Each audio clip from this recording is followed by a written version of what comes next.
አብርሽና ቡዜ ተጣሉ። በምን ምክንያት ተጣሉ የሚለውን አሁን በዚህ ቪዲዮ ላይ መነግራችሁ ይሆናል። ቪዲዮን እስከ መጨረሻ ካያችሁት ትክክለኛ እውነታ ይዛችሁ ትወጣላችሁ። እስከ መጨረሻው አብራችሁን ቆዩ።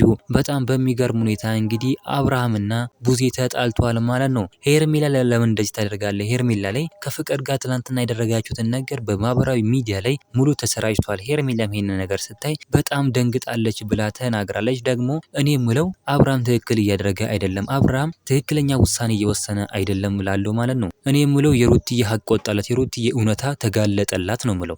ሩተኛ እንቁ የኛ ጀግና ማለት ነው። እንደዚህ ሶፊ ለፊት ሲጫወትባት፣ እንደዚህ ሶፊ ለፊት ሲሰርባት፣ ሶፊ ለፊት ያንቋሽሻት ማለት ነው። የሷ አምላክ እንግዲህ ይሄው ስራውን ሰራ ማለት ነው። እውነት ለመናገር ከሆነ ሩተኛ ጀግና የኛ እንቁ ብቻውን የምትቆም ሴት ናት። በጣም ጠንካራ ሴት ናት። ነገር ግን አብርሃም የተጫወተባት ይገኝ ነበር። እሷ ግን ምንም በቃ ሳትል ቤት ቁጭ ብላ ልጁን እያሳደገች ልዑልን እያሳደገች ነበር። በጣም በሚገርም ሁኔታ እንግዲህ አብርሃም ደግሞ ተዋርዷል ማለት ነው። እንኳንም ተዋረደ። የሩትዬ ሀቅ፣ የሩትዬ እውነታ፣ የሩትዬ እንባ ነው እንግዲህ ያዋረደው። ገና ይዋርዳል። አብርሃም ማለት በጣም ውሻ ነው እውነት ለመናገር ከሆነ። በዚህም እንግዲህ ቡዜ ተጣላችሁ።